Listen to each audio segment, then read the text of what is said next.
नमस्कार जंटी में स्वागत है आपका। मैं हूं योगेंद्र। आप देख रहे हैं खास खबर। खास खबर में हम बात करेंगे कोरोना की जद में पूरी दुनिया इस समय जकड़ी हुई है, लेकिन अब कोरोना की जंग में जीतना कैसे है, सवाल ये बड़ा है। और जो अपनी तरफ से कोशिश कर सकता है वो पूरी कोशिश कर रहे हैं, चाहे ब्यूरोक्रेट्स हों, चाहे एडमिनिस्ट्रेटिव ऑफिसर्स हों, चाहे पुलिस अधिकारी हों, या फिर पैरामेडिकल स्टाफ से जुड़े जो लोग हो, तमाम लोग अपनी ओर से कोशिश कर रहे हैं। भामाशाह भी इस बीच अपनी जो कोशिशें कर सकते हैं पूरी कोशिश कर रहे हैं। तो चले आज हम दो ऐसी शख्सियत हमारे साथ राजस्थान से जुड़ी हुई हैं जो दो जिलों में पुलिस कप्तान की भूमिका में हैं और महत्वपूर्ण रोल अदा कर रही हैं। हमारे साथ चूरू एसपी तेजस्विनी गौतम जी हमारे साथ जुड़ रही हैं और जैसलमेर एसपी डॉक्टर किरण हमारे साथ जुड़ रही हैं। आप दोनों का बहुत बहुत स्वागत है। मैम, सबसे पहले मेरा सवाल आपसे तेजस्विनी जी से होगा। मैं आपका देख रहा था, मैं फेसबुक से एक रोज मैं खुद भी जुड़ा। बहुत ही नायाब तरीका आपने निकाला और हम सैल्यूट भी करते हैं इसी बात को लेकर के। तमाम वह लोग जंटी में आमंत्रित हैं जो एक पॉजिटिव सोच के साथ इस कोरोना की जद से बाहर निकालने की कोशिश कर रहे हैं, क्योंकि जो हो रहा है उस जंग से हम लड़ रहे हैं। उसकी कमियों पे या कैसे आया, उन तमाम चीजों पे जाने से समय मुझे लगता है जाया करना है। हम इसको जीत कैसे सकते हैं और आप लोग बहुत अच्छी तरीके से ये कर रहे हैं। और किरण जी को भी मैं थैंक्स देना चाहूंगा कि बिल्कुल जैसलमेर, जो मुझे लगता है कि हिंदुस्तान में सबसे ज्यादा गर्मी वाला क्षेत्र है, और अभी पोखरन से दौरा करके और जन टीवी के लिए उन्होंने समय निकाला है, पहुंची हैं कुछ देर पहले ही जैसलमेर मुख्यालय और हमारे साथ जुड़ी हैं। बहुत बहुत शुक्रिया आपका भी। डॉक्टर तेजस्विनी जी, आपके पास आना चाहूंगा। आपने मोटिवेशन के लिए एक बहुत ही अच्छा तरीका निकाला, जो मुझे लगता है कि न केवल राजस्थान में, पूरे हिंदुस्तान में उसकी चर्चा रही है। कि आपने जो देखा टाइम की शाम को 6-7 बजे के आसपास जनरली लोग गपशप मारने के लिए बाहर निकलते हैं और निश्चित रूप से एक लोग लाइक भी करते हैं वो तमाम चीजें। ये मोटिवेशनल तरीके से देखा जाए या पब्लिक को बस एक ये कहें कि जो निकलने का टाइम है उसमें हम रोके रखें? क्या वजह क्या रही इसकी? आपने जो फेसबुक लाइव एक शुरू किया उसके पीछे?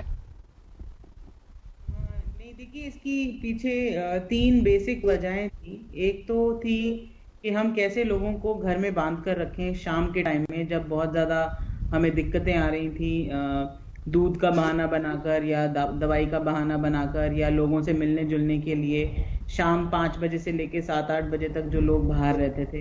तो पहला कंसर्न तो वो था कि कैसे उनको अंदर रखा जाए जी। दूसरा कंसर्न था कि कैसे कंस्ट्रक्टिव लर्निंग के थ्रू सोशल मीडिया का यूज करके उनको कुछ अच्छा दिया जाए, कुछ नया दिया जाए, जो लाइफ में वो सीख भी सकें, आगे उनकी जिस भी फील्ड में उनकी रुचि है तो एज अ हॉबी उसको परस्यू कर सकें।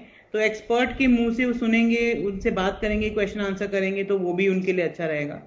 और तीसरा और सबसे मेन इंपॉर्टेंट था कि घरों में बंद रहकर जो एक डिप्रेशन की फीलिंग आ रही थी, एक सबसे कटे होने की फीलिंग आ रही थी, उसको कैसे पॉजिटिविटी में चेंज करें, उसको कैसे एक हैप्पीनेस में, एक खुशी उनके जिंदगी में लेकर आए कि उनको ऐसा ना लगे। क्योंकि पीछे हमारे यहाँ पे चूरू में एक ब्रह्म कुमारी सेंटर पे एक सिक्योरिटी गार्ड था जिसने एक सुसाइड भी कर लिया, और उसके सुसाइड नोट में ये भी लिखा था कि मुझे शक है कि मुझे कोरोना है, इसलिए मैं अपनी जान दे रहा हूं। तो इस तरीके के जो डिस्ट्रेस कॉल्स हैं कि हम लोग घर में अकेले, हम लोग बोर हो रहे हैं, और जो एक नेगेटिविटी की तरफ अगर किसी का रुख जो जा रहा था, तो उसको केटर करने के लिए भी एक ये बहुत अच्छी हमने सोचा कि एक बहुत अच्छा आइडिया है कि लोग जो है वो 1 घंटा, 2 घंटा, 3 घंटा कम से कम इस चीज को एक लेकर मोटिवेशनल स्पीकर्स के थ्रू सुनेंगे तो और भी ज्यादा मोटिवेटेड रहेंगे, खुश रहेंगे।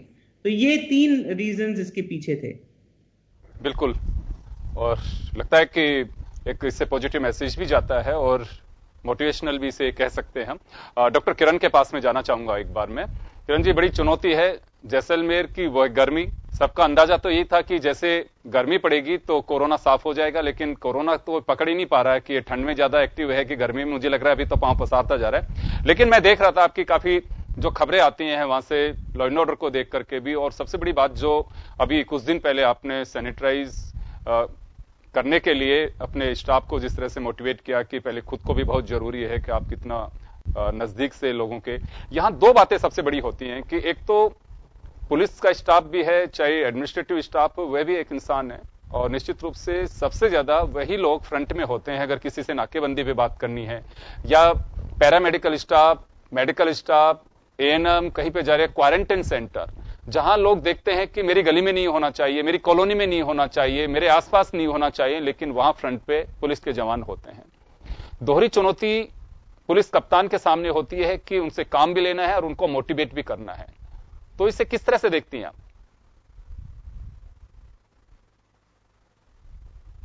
जैसलमेर बहुत ही गर्म इलाकों में से एक है और क्षेत्रफल में पूरे भारत में सबसे बड़ा डिस्ट्रिक्ट साइज में जैसलमेर है और इस वक्त यहाँ पे 45 डिग्री का टेम्परेचर हो चुका है और बाहर एकदम गर्म हवाएं चल रही है बहुत तेज। ऐसे में अपने स्टाफ को बाहर खड़े रखना बहुत मुश्किल है जी। और सबसे बड़ी हमारे लिए चुनौती ये भी है कि अब कई दिनों से हम एक ही टाइप की ड्यूटी कर रहे हैं। हमारी ड्यूटी एक तरीके से एक ही मोनोटोनस में चल रही है, तो स्टाफ काफी इसमें ढीला महसूस करना शुरू करता है क्योंकि गर्मी भी बहुत ज्यादा है और काम भी एक ही तरीके का है। तो इसमें हमारी कोशिश ये रहती है कि एज अ लीडर उनके साथ ही रहूं मैं।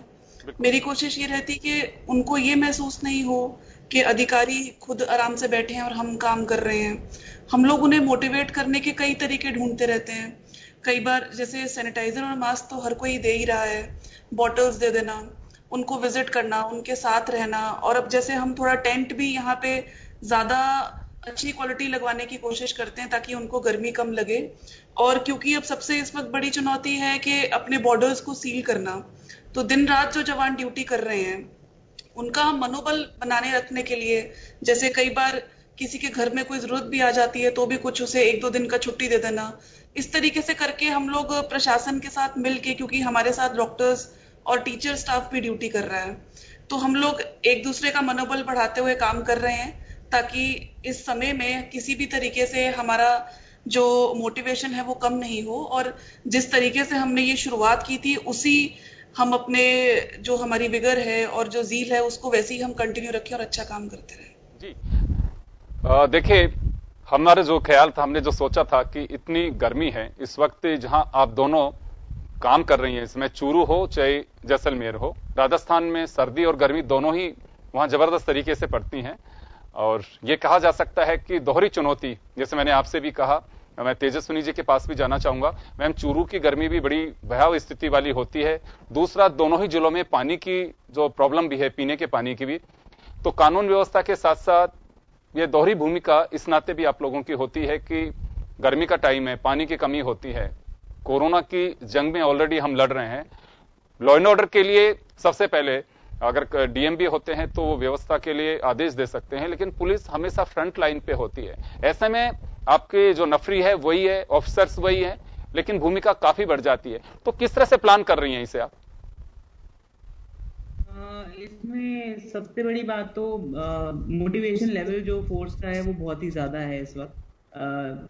कांस्टेबल से लेके हमारे पूरे पुलिस फोर्स के मुखिया जो डीजी सर हैं वो भी गर्मी धूप और इसकी परवाह किए बगैर हम सबको विजिट कर रहे हैं। डीजी साहब का मूवमेंट भी बहुत ज्यादा है और हर बार मैं हर जगह पे यही कहती हूँ जहां हम भी विजिट करते हैं अपने सिपाहियों को कि सिपाही को अपनी कॉम्पिटेंस दिखाने का मौका युद्ध में ही मिलता है। कोई भी सोल्जर जब तक वो युद्ध नहीं करता तब तक वो अपनी कॉम्पिटेंस को दिखा नहीं पाता जी। और ये पुलिस के लिए एक बहुत अच्छा मौका है ये दिखाने के लिए कि हम कितनी डेडिकेटेडली काम कर सकते हैं। डीजी साहब हमेशा यही कहते हैं और हम भी लोगों को, अपने पूरे स्टाफ को, अपने पूरे सबॉर्डिनेट्स को इसी मामले में मोटिवेट करके रखते हैं। चूरू हमेशा ज्योग्राफी की किताबों में पढ़ा करते थे कि सबसे कम टेम्परेचर सर्दियों में और सबसे ज्यादा टेम्परेचर गर्मियों में होता है। यहाँ पे एसपी मैम जैसलमेर ने भी बताया कि वहां पे बहुत गर्मी, यहाँ पे 46 डिग्री टच कर गया है टेम्परेचर दिन का। और पूरा दोहरा, मतलब पूरे सैंड का है, पत्थर यहाँ पे है नहीं, तो रात में एकदम टेम्परेचर कम हो जाता है और दिन में एकदम बढ़ जाता है। तो उस चीज से भी कैसे, क्योंकि एकदम से गर्मी से आप एकदम ठंड में आते हो तो भी आपके तबीयत आपकी खराब होने के चांसेस बहुत ज्यादा रहते हैं और डिहाइड्रेशन के चांसेस भी गर्मी में, क्योंकि इतना आप स्वेट करते हो, बहुत ज्यादा रहते हैं। पानी कि हम व्यवस्था हर पॉइंट पर करा रहे हैं, उसके साथ साथ ग्लूकोज हो या ORS के पैकेट्स हों, या कुछ शाम के समय में जैसे 3-4 बजे के करीब हम उनको नींबू पानी या छाछ राबड़ी इस तरीके की चीज भी हम उन तक पहुंचा रहे हैं। साथ उनके खड़े रहकर उनको एक मानसिक और एक इमोशनल सपोर्ट देते हैं कि हम भी उनके साथ हैं, ताकि उनको ये नहीं लगे कि वो अकेले हैं।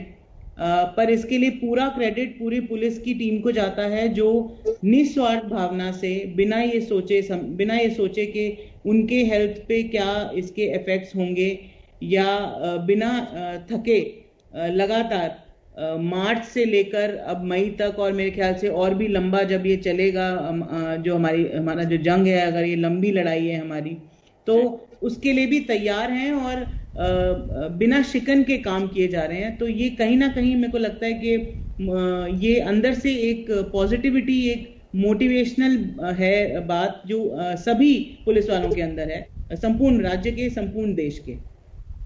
जी बिल्कुल, ये मैं तो ये कहना चाहूंगा कि सरकार का वो विश्वास, और जो प्रदेश के 2 ऐसे जिले जहां गर्मी हो चाहे सर्दी हो विषम परिस्थितियां होती हैं। किरण जी के तो यहाँ पे ज्योग्राफिकली हम देखें तो देश का सबसे बड़े भूभाग वाला जिला है ये।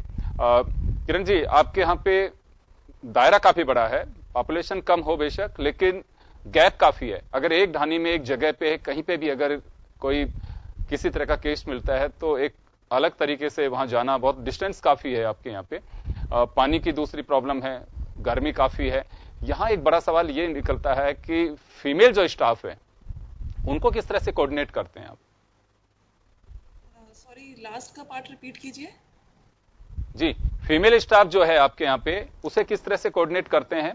क्योंकि ड्यूटी आवर्स जो जयपुर में है, मुझे पता नहीं कि आप लोगों ने कैसे सेट कर रखा है। कई जगह पे 8-8 घंटे की 3 शिफ्ट की हुई है, तो आपके यहाँ भी इसी तरह से फीमेल स्टाफ के पास में सबसे बड़ी प्रॉब्लम ये होती है कि अभी मैं कुछ दिन पहले कुछ पिक्चर्स देख रहा था इसी तरह की, छोटे छोटे बच्चे हैं उनके साथ में, तो उनको कैसे मैनेज कर रहे हैं? छुट्टी दे रहे हैं या फिर उनको बुलाते हैं तो उनके टाइम का कुछ ख्याल रखते हैं उनकी प्रॉब्लम्स के लिहाज से?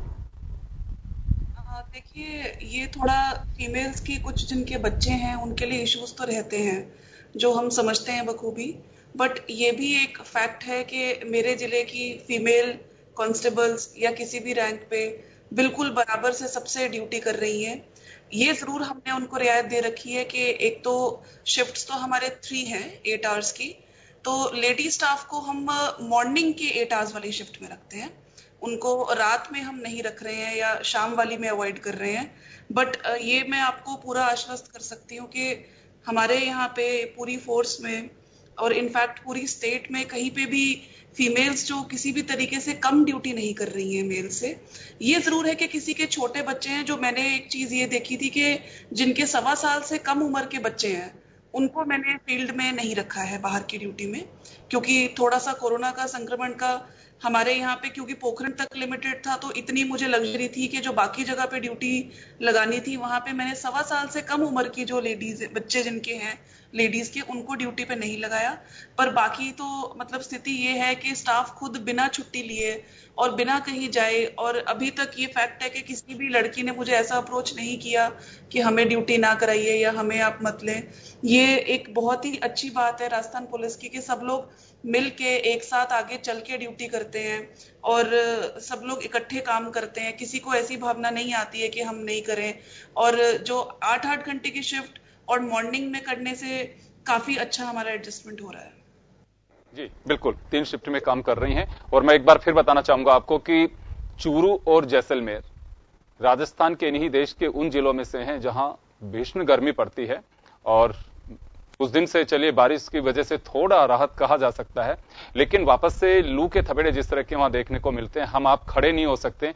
वहां जवान चाहे नाकेबंदी हो या फिर क्वारंटाइन सेंटर्स हो या फिर कहीं पे अगर आपको गश्त में जाना है, तो वह है वो तमाम जो चीजें हैं उसको बड़ी मुस्तैदी के साथ में वहां अपनी ड्यूटी बखूबी निभा रहे हैं। और यही बड़ी वजह है कि आप और हम, राजस्थान अभी भी कोरोना की, जैसे हम लगातार कह रहे हैं कि कोरोना की जद में पूरी दुनिया है, इससे इनकार नहीं किया जा सकता है, लेकिन सबसे बड़ी बात यही है कि हम इससे बच कैसे सकते हैं, इसे कहां तक सीमित कर सकते हैं, वह एक बड़ी बात है। जी तेजस्विनी जी, एक बड़ी चुनौती अब आप लोगों के सामने यह है या तो शुरू हो चुकी है, आने वाली है, कि जो माइग्रेंट होकर के जो लेबर पहुंच रही है वह एक बड़ी दिक्कत वाली बात है, क्योंकि उनको सबको अपने घर भी आना है और आप लोगों के सामने चुनौती यह है कि उनको किस तरह से देखा जाए, कोई पॉजिटिव ना हो, ईश्वर करे कोई नहीं होना चाहिए, लेकिन हम किसी आशंका से इनकार भी नहीं कर सकते। किस तरह की प्लानिंग करते हैं उनको लेके आप लोग? आपने बहुत सही कहा कि इस वक्त सबसे बड़ी चुनौती बाहर से आने वाले, चाहे वो माइग्रेंट लेबर्स हों या प्रवासी हों, जो बाहर से परमिशन लेके अब अपने अपने घरों पे आ रहे हैं। चूरू जिले में मेरे ख्याल काफी ज्यादा लोगों ने रजिस्टर किया है, लगभग 40,000 लोगों ने रजिस्टर किया है अभी तक, जो यहाँ पे चूरू अपने घर लौटना चाहते हैं। चूरू की जिस तरीके की स्थिति है भौगोलिक, यहाँ पे एग्रीकल्चर ज्यादा नहीं होता, इसीलिए ज्यादातर लोग जो हैं वो बाहर प्रदेशों में या देशों में भी काम करते हैं। इसकी वजह से वो बाहर से आने वाले लोगों की जो लिस्ट है वो काफी ज्यादा है हमारे जिले में।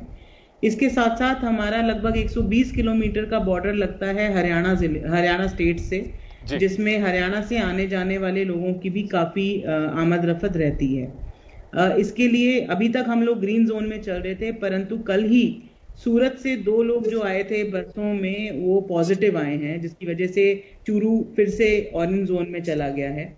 इसीलिए ये चुनौती तो बहुत बड़ी है, लेकिन इसकी सबसे अच्छी मतलब हमारे लिए एक लर्निंग ये है कि जो हमारी विजिलेंस कमिटीज हैं, हमारी वो ब्लॉक लेवल पे हैं, पंचायत लेवल पे हैं और फिर थाने लेवल पे हैं। उसमें बीट कांस्टेबल है, उसमें BLO है, उसमें ग्राम सेवक है।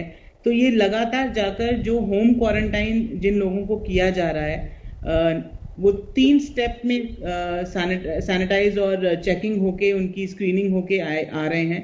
उनको पाबंद किया जा रहा है कि वो घर से ना निकलें, और जिसके भी घर पे इस तरीके की प्रॉब्लम लगती है कि घर छोटा है और वो अलग से आइसोलेट नहीं हो पाएगा, तो उसको जो सरकार ने, जो एडमिनिस्ट्रेशन ने बनाए हैं क्वारंटाइन सेंटर्स, वहां पे क्वारंटाइन कर रहे हैं। साथ ही जो रेड हॉटस्पॉट्स सिटीज हैं, जैसे महाराष्ट्र, गुजरात की कुछ सिटीज हैं, वहां से जो लोग आ रहे हैं उनको नेसेसरीली हम क्वारंटाइन सेंटर्स में भेज रहे हैं 14 दिन के लिए, और उनके सैंपल्स लेके हम लोग चेक कर रहे हैं कि कहीं वो कोरोना संक्रमित तो नहीं है, क्योंकि उनको आम जनता से, जो चूरू की अभी तक अछूती जनता थी, उनसे थोड़ा सा डिस्टेंस बनाकर ही बचाया जा सकता है। एक बार अगर आपने होम क्वारंटाइन या क्वारंटाइन सेंटर्स में उनको आइसोलेट नहीं किया, तो वो स्प्रेड को फिर हम रोक नहीं पाएंगे, वो कम्युनिटी स्प्रेड हो जाएगा।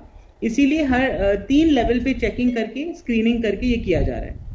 जी, डॉक्टर किरण, आपके पास आना चाहूंगा। क्वारंटाइन सेंटर्स और जो माइग्रेंट होकर के अभी लेबर पहुंच रही है या कुछ लोग बाहर से आ रहे हैं, दोनों ही जगह पे आपके काफी विदेशों से भी लोग रहते हैं। चूरू में आई थिंक ज्यादा हैं लोग जो गल्फ में यहाँ पे रहते हैं। इनके लिए किस तरह की कुछ अलग व्यवस्थाएं कुछ इस तरह की हैं कि देखिए ये टाइम ऐसा है कि हमारी कोशिश होती है कि कोई ये भी फील ना करे कि चलिए मैं किस तरह की स्थिति में हूं, लेकिन जो है वो सामने है सबके, इससे कहीं छुपाया नहीं जा सकता।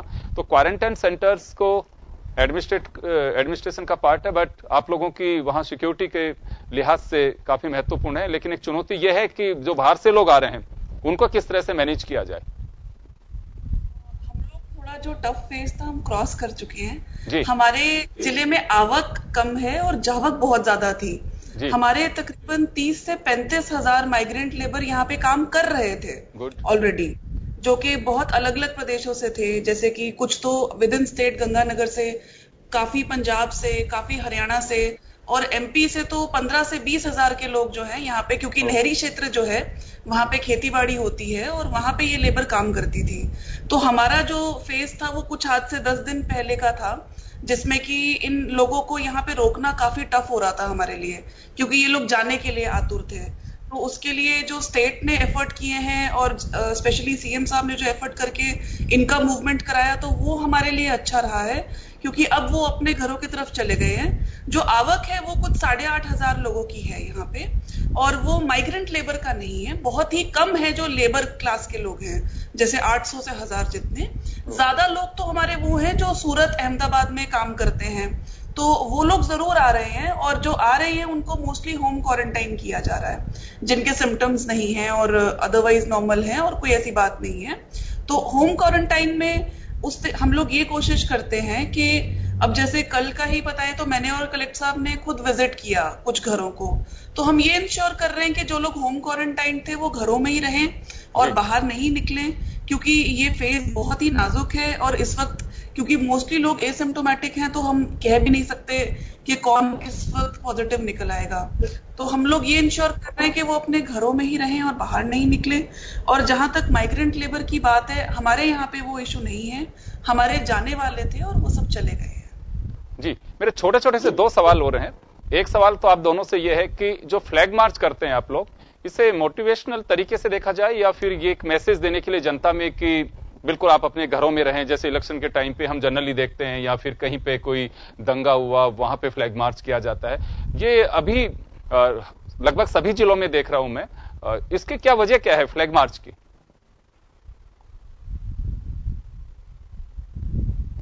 जी तेजस्विनी जी, आपसे जानना चाहूंगा फ्लैग मार्च की वजह क्या है?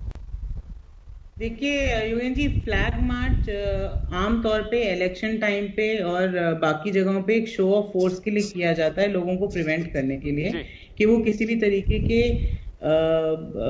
क्रिमिनल ऑफेंस से बचें और ना करें, किसी भी तरीके का कानून अपने हाथ में ना लें, क्योंकि फोर्स जो है वो मुस्तैद है। इस टाइम पे भी फ्लैग मार्च जो किया जा रहा है उसका ट्विन पर्पस है। पहला तो ये कि हम सब लोग संगठित हैं, हम सब लोग एक साथ हैं इस लड़ाई में, और सिर्फ पुलिस या मेडिकल स्टाफ या प्रशासन की ही जिम्मेदारी नहीं है, हर व्यक्ति विशेष की जिम्मेदारी है कि वो इस लड़ाई में अपना सहयोग और अपना कंट्रीब्यूशन दे।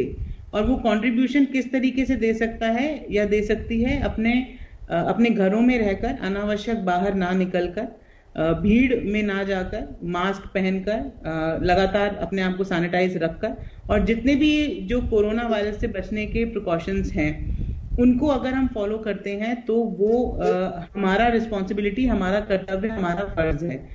तो एक तरीके से फ्लैग मार्च सबको संगठित रूप से चलने के लिए भी किया जा रहा है, और साथ ही साथ ये भी दिखाने के लिए किया जा रहा है कि यदि आप बार बार समझाइश के बाद भी अगर आप नहीं लॉकडाउन के नियमों का पालन करते हैं तो पुलिस जो है वो स्ट्रिक्ट एक्शन भी ले सकती है, जो कि पूरे राजस्थान में, पूरे देश भर में लिया भी जा रहा है। आमतौर पे जनता जो है वो काफी सहयोग करती है, और इसी वजह से हम आज इतने अच्छे स्थिति में हैं। Rajasthan is one of the state जहां पे सबसे ज्यादा हाईएस्ट रेट ऑफ रिकवरी है। तो ये कहीं ना कहीं लोगों और जनता के सहयोग से ही पॉसिबल हो पाया है। लेकिन क्योंकि इस बीमारी की एकलौती विशेषता ये है कि ये संक्रमण बहुत तेजी से फैलता है, उसको रोकने के लिए कहीं ना कहीं सख्ती भी जरूरत है। तो उस सख्ती के लिए भी ये फ्लैग मार्च जो है हम लोग निकालते हैं। जी, एक सवाल और है तेजस्विनी जी, आप ही से एक सवाल और है मेरा। दूसरे क्राइम्स की क्या स्थिति रहती है? जैसे अभी जगह जगह नाकेबंदी भी है, लोग घरों में भी कैद हैं, लॉकडाउन चल रहा है, एक टाइम पीरियड के बाद में आप जाएंगे तो आपसे पूछताछ हो सकती है, ये कुछ राइडर्स हैं अभी। तो ऐसे में क्राइम की क्या पोजीशन है, जो हमेशा जनरली हम देखते रहते हैं, किसी के साथ में छीना झपटी, की शराब बेचने का, या किसी के साथ मारपीट, इसमें कुछ अभी लगाम है? देखिए, नॉर्मल मारपीट और डोमेस्टिक वायलेंस के केसेस तो हमारे पास अभी भी आ रहे हैं, हालांकि उसमें कमी जरूर हुई है, लेकिन जो आमतौर पे जो चोरियां और इस तरीके के पेटी ऑफेंस होते थे उसमें जरूर कमी आई है। और ये चीज आगे जैसे जैसे लॉकडाउन की स्थिति में छूट मिलेगी तो इस चीज के बढ़ने की हम लोगों को संभावना लगती है। उस चीज के लिए हम प्रिपेयर्ड हैं, और हम लोगों ने ऑलरेडी प्लान किया हुआ है कि कैसे हमें उस चीज पर भी नियंत्रण रखना है। काफी लोग जिनकी नौकरियां नहीं हो पा रही हैं, या जो डेली वर्कर्स थे, उस चीज को पैसे कमाने के चक्कर में दूसरी राह पकड़ने का भी एक ऑप्शन जो है हो सकता है, एक पॉसिबिलिटी है। तो उसी चीज के लिए माननीय सीएम साहब ने भी इंडस्ट्रीज को खोलने के लिए और लेबर को उसमें काम करने के लिए प्रेरित कर रहे हैं, ताकि जो डेली मजदूर हैं, जो डेली वर्कर्स हैं, उनको अपनी मजदूरी मिल सके और एक आम जिंदगी फिर से शुरू हो सके। धीरे धीरे हम जिंदगी को पटरी पर ला सकें, ताकि इस तरीके की जो ऑफेंसेस और क्राइम में जाने की जो संभावना है उसको हम कम कर सकें। जी डॉक्टर किरण, आपके पास आना चाहूंगा। ये संभावनाएं बहुत हैं क्योंकि लोगों के रोजगार जा रहे हैं। अगर इंडस्ट्री चालू नहीं होंगी या कहें कि पटरी पे आने के लिए जो लोग इधर से उधर जा रहे हैं, उधर से इधर आ रहे हैं, अभी गांवों के अंदर रोजगार की बड़ी कमी रहेगी, तो ऐसे में इंकार नहीं कर सकते हैं कि क्राइम ग्राफ जो है आगे बढ़ सकता है। जैसे लॉकडाउन में थोड़ी सी ढील दी जाएगी उसके बाद से, क्योंकि रोजगार के बाद घर पे बैठने की एक लिमिट होगी। अगर रोजगार नहीं मिलेंगे तो निश्चित रूप से, अभी नहीं है, हिस्ट्री भी यही कहती है कि आपके पास में रोजगार नहीं है तो आप डाइवर्ट हो सकते हैं। दूसरा चुनौती आपके पास में ये रहेगी, मुझे नहीं लगता है कि जून या जुलाई तक कोरोना की जो चैलेंजेस हम सबके सामने है वो खत्म हो जाएगा, वो रहेगा। उसके पैरेलल आपके सामने एक कानून व्यवस्था भी एक चुनौती होगी। तो कुछ इस तरह की हम लोगों की तैयारी मान सकते हैं कि कुछ तैयारी है आप लोगों की? ये आप बिल्कुल सही कह रहे हैं कि आने वाले टाइम में जब हम इस परिस्थिति से निकल जाएंगे तो ये एक बहुत बड़ा इशू है। एक तो ये है कि अब इतने समय से लोग घरों में हैं तो वो भी काफी अब भरे हुए हैं, और हो सकता है कि जो पहले के कई ग्रजेस थे वो जैसे ही बाहर निकले वो निकालने का मौका मिलता है। और जो इकोनॉमी के जो इस वक्त प्रेजेंट इश्यूज हैं, जो मुझे उम्मीद है कि थोड़े टाइम में वो इम्प्रूव हो जाएगा, बट जो एक थोड़ा सा एक फेज होगा बीच में जिसमें इम्प्रूवमेंट होते होते एक समय होगा, तब ये दिक्कत आने वाली है, ये हम जानते हैं। पर हम लोग इसकी तैयारी पूरी रख रहे हैं। हम लोग ये एंटिसिपेशन में ही हैं कि जब ये सब खत्म होगा तो तब इस तरीके के नए इश्यूज हमारे सामने आएंगे। तो इसीलिए हम लोग इन सिचुएशंस को डील करने के लिए भी उतना ही एक्टिव रहेंगे, क्योंकि पुलिस फोर्स एक ऐसी फोर्स है कि वो आराम नहीं कर सकती। हम लोग ये नहीं सोच सकते कि अब कोरोना खत्म हो गया तो हम फ्री हो गए, बिकॉज हमारी ड्यूटीज अब और बढ़ जाएंगी इसके बाद। तो हम लोग इसको एक्टिवली डील करेंगे और कम्युनिटी से पूरा टच में रहेंगे। और मुझे लगता है कि अब हमारे को कम्युनिटी से डील करने का और ज्यादा ऐसा समय आ गया कि और भी हमें जाके इनसे बात करनी है, संवाद बढ़ाना है, ताकि यदि किसी के मन में कोई ऐसे शक हैं या कुछ ऐसे दुविधाएं हैं वो हमसे शेयर कर सकें। और जो एंटी सोशल एलिमेंट्स हैं उन पे तो हम पूरी तैयारी से और पूरे अच्छे तरीके से जहां जरूरत होगी वहां पे हम नकेल कसेंगे, और जहां पे सख्ती की जरूरत होगी वो भी करेंगे। जी बिल्कुल, और हम शुभकामनाएं भी देंगे आपको कि बिल्कुल आप अपनी जिम्मेदारी में, सरकार ने जो भरोसा आप लोगों पे किया है वो उसको पूरी तरह से अपनी ड्यूटी के साथ, अपने फर्ज के साथ में आप निभाएंगी। ऐसी उम्मीद पूरी प्रदेश को है। जिन जिलों में आप मुस्तैद हैं वहां सब लोगों को इस बात का भरोसा है और दोहरी भूमिका में है। जन टीवी की यही वजह थी कि एक पॉजिटिव मैसेज के साथ में, जो ऐसे जिले में तैनात हैं दोनों महिला अधिकारी, जहां ये कह सकते हैं कि चाहे सर्दी हो चाहे गर्मी हो, दोनों ही समय विषम परिस्थितियां होती हैं। और निश्चित रूप से आपकी काबिलियत ही इस बात का पैमाना है कि सरकार ने आप पे भरोसा करके एक बड़ी जिम्मेदारी दोनों जो पुलिस ऑफिसर हैं उनको दी हुई है, दोनों आईपीएस अधिकारी। और निश्चित रूप से आप अपनी जन भावनाओं को ध्यान में रखते हुए जिम्मेदारी के साथ भी आप पूरा न्याय कर पाएंगे। बहुत बहुत शुक्रिया तेजस्विनी जी और किरण जी, आपने जन टीवी के साथ इतना वक्त दिया, उसके लिए बहुत बहुत शुक्रिया, बहुत बहुत धन्यवाद। और खास खबर में वक्त हो चला एक छोटे से ब्रेक का। ब्रेक के बाद हम जल्द लौटते हैं।